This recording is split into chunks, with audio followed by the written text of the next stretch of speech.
Which NFL prospects are best making a name for themselves in the 2024 college football season?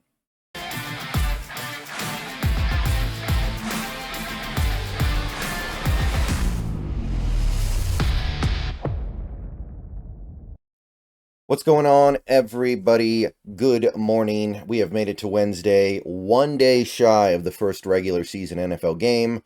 We're all very excited. I'm very excited.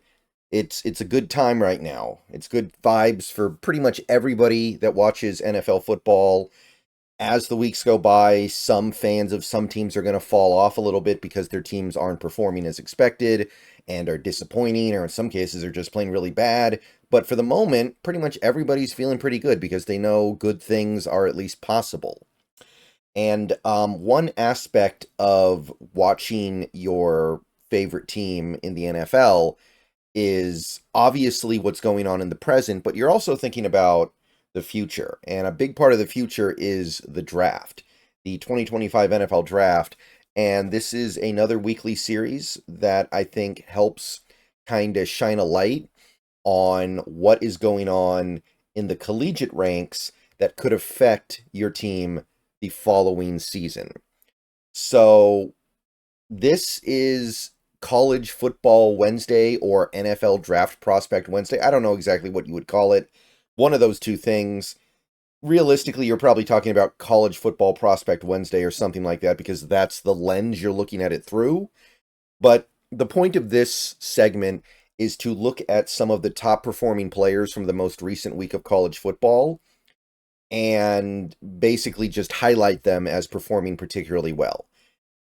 This is obviously a segment that only some people are going to be into because it's college football stuff, and some people don't get into that stuff. Some people don't get into it until the off season, but I'd encourage you guys to give this stuff a chance because it's a really interesting element of what's going on here. It often helps paint the picture that is going on in the NFL when you have this backdrop of the college football stuff to fall back on. And I would recommend you give these videos a chance this year because what my goal is to highlight the best players each week at various positions that are some kind of NFL prospect. Obviously, there are going to be some great college football players this year that do not have NFL prospects because they're too small, they're too slow, they play at too small of a college, whatever. But we're going to be trying to highlight specific players that are performing well from week to week at positions the Seahawks are likely to be at least a little bit needy at in the offseason. So we're not going to do every position, but we're going to actually do quite a few of them. It's possible that I'll have to split a lot of these videos into two parts because they're going to get quite long because unlike last year, when I was really only looking at like 6 different positions, we have like, I think 9 this year.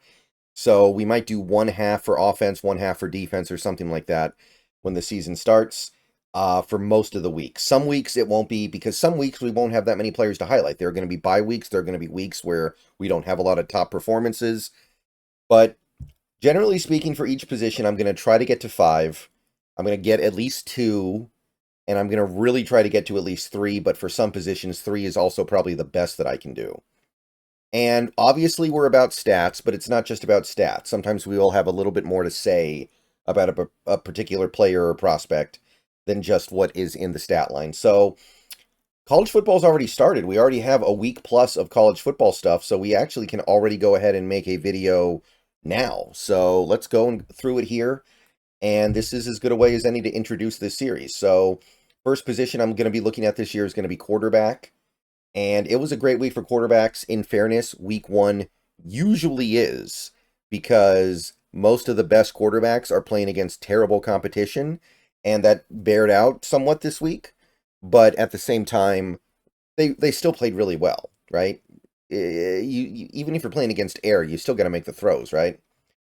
So the quarterbacks I highlighted were Shedeur Sanders. Obviously, he went for almost 450, 4 touchdowns, 1 interception that was a complete fluke, 17 rushing yards too, and scrambling is not really a big part of Shedeur's game, so it'll be interesting to see if he starts to add that this year. 9 completions of 16 or more yards as well, so he's attacking down the field, 90.7 PFF grade. He looks like he's headed towards being one of the best college football quarterbacks this year and will probably work his way into that top 5 by the time the season ends. Other quarterbacks that played really well, and by the way, there were a couple guys I didn't list because there wasn't enough room. I could have put Carson Beck here. I could have put a couple other quarterbacks in here as well, but I felt like these were the five that stood out. Quinn Ewers, playing a pretty bad Colorado State team, goes 20 of 27, 260 yards, 3 touchdowns, a pick. Good PFF grade.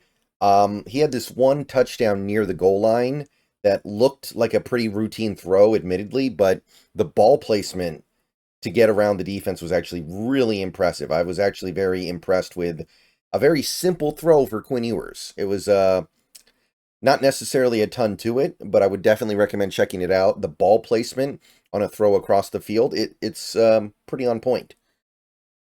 Cam Ward, now, I'll just lead with this. The interception he threw was really, really bad. Like, that interception alone will feed families. That was really bad. Never do that. But everything else he did was awesome. He had over 400 yards of offense, 26 of 35, ran for 33 yards, really good PFF grade, against a real team. Now, Florida's not a good team. Florida's probably going to be a really bad team this year, but they're a real team. And it seems like Cam Ward might be launching a little bit of a dark horse Heisman campaign this year. And if he can keep this up, he's going to be talked about as a top prospect when the draft comes around. Noah Fafita, got to talk about him. I don't think he's a great prospect in the NFL. I don't think he has the arm or the size for it, but 422 yards, 4 touchdowns, 1 pick, really good PFF grade. They dropped like 60 on New Mexico State. Really impressive. And Jackson Dart of Mississippi. They just absolutely wrecked things down the field. 418 yards on 22 completions. That's close to 20 yards of completion. 5 touchdowns, 27 rush yards, and a rush touchdown. Best PFF score of any quarterback, I think, this week. There might have been 1 or 2 better, but Jackson Dart, very impressive performance. So that's the quarterback stuff. The next position I'll be looking at this year will be wide receiver. I know that this is not going to be a high priority for Seahawks fans, but I think Lockett might be in his final year as a Seahawk. And if that's the case, then I will not be terribly surprised if the team wants to look at a wide receiver high in the draft, especially because Metcalf will be in a contract year next year. So they may have to make a decision there. That decision may not be the decision that I would want them to make. And if that's the case, then you've got JSN, Jake Bobo, and nothing else. So you're going to have to take a look at some of these guys. Deion Burks of OU, 6 catches, 36 yards, which isn't great, but 3 touchdowns. He found the end zone 3 times.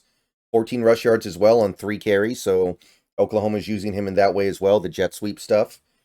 Trey Harris of Mississippi, 8 catches, $179, 2 touchdowns, 92.9 PFF grade.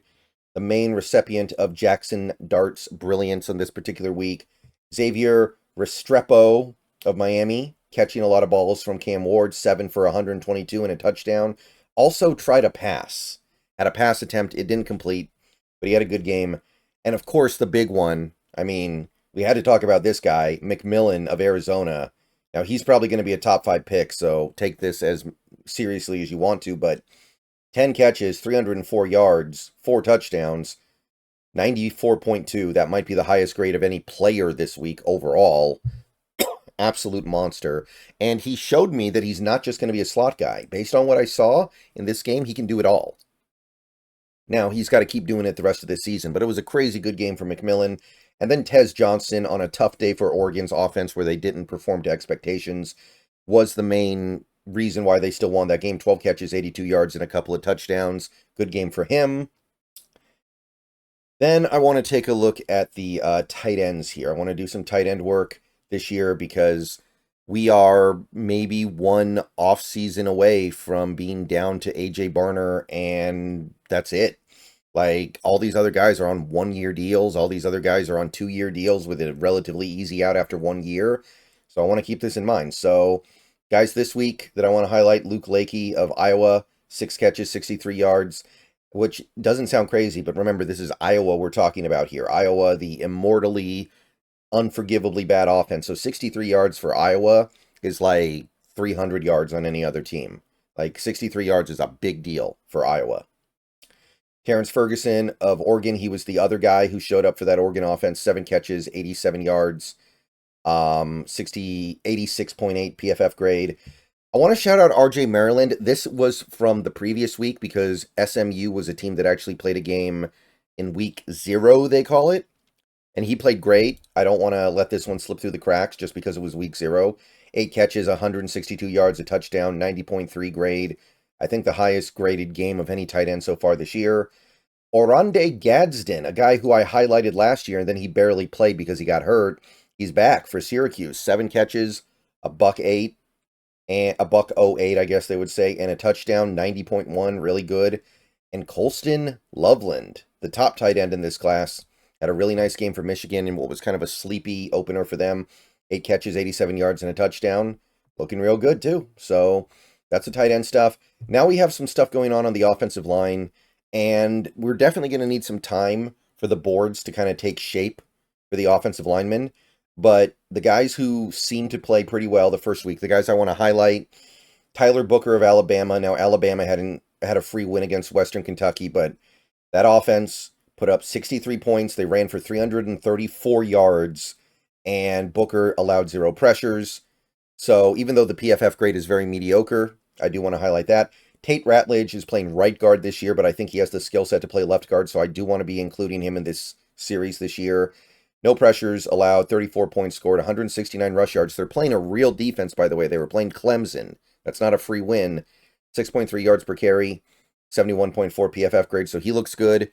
And Clay Webb, this is going to be one of those small school guys that gets some positive attention this year. Jacksonville State. No pressures allowed, 27 points scored by that offense, 123 rush yards. I think they got blown out by Coastal Carolina, but Clay Webb was doing his job, 74 PFF grade basically. So we're going to need some time to allow the players that are really notable in this area to emerge. But for a first week, I think those would be the 3 guys that stood out to me here. And then we go center, where, again, it's a little bit tough to find guys at the moment. Bryce Foster, I think, was probably the standout. He's transferred to Kansas from, I think, Texas A&M. He had a good first game, 0 pressures allowed, 48 points, and Kansas ran for 330 yards, 7.5 yards a carry, 81.6 PFF grade. He's looking good. Logan Jones of Iowa, a big part of that Iowa offensive explosion, 40 points. Not every day you see Iowa blow up for that kind of output. 241 rush yards, 6 yards per carry. Good grade for him as well, 69.6. Final guy would be Jared Wilson from Georgia. Obviously, Georgia didn't have an explosive day offensively, but they were very good given they were playing Clemson. And Wilson allowed 0 pressures, according to PFF. Graded out pretty well. So that would be your centers. Right tackles. And we got 3 more guys here who allowed 0 pressures. Everybody on this list allowed 0 pressures. Marcus Mbo of Purdue. His team scored 49 points and dropped 250 rushing yards. Really good PFF grade. Armand Membo of Missouri. 51 points, 189 rushing yards. Good PFF grade here as well. This final guy, Chase Lunt, another small school guy, Cincinnati. And it was a rough day for that offense, right? Like, we're talking about 7 points, 88 rushing yards, barely, not even 3 yards a carry. It was actually like 2.999 or something. But good PFF grade for Lunt. It seems like he did his job. Can't say the same for everybody else. And yeah, that's it for the right tackle stuff. And that's it for the offensive line. That's it for the offense as a whole. So I'm going to go ahead and split into a second video for the defense because this video has already gotten too long. But you can kind of get the cadence here, right? We're going to be watching different prospects every week. We're going to be highlighting the guys who played well and kind of trying to understand who's standing out in the draft conversation. And, of course, as Seahawks fans, we highlight certain positions, right? We're not going to highlight running back because we have so many young ones. Not going to highlight left tackle. Not going to highlight right guard. But pretty much everything else on offense, I think, is at least up for discussion. All right. See you guys a little bit later with the second part of this video. Go Hawks. See you guys soon.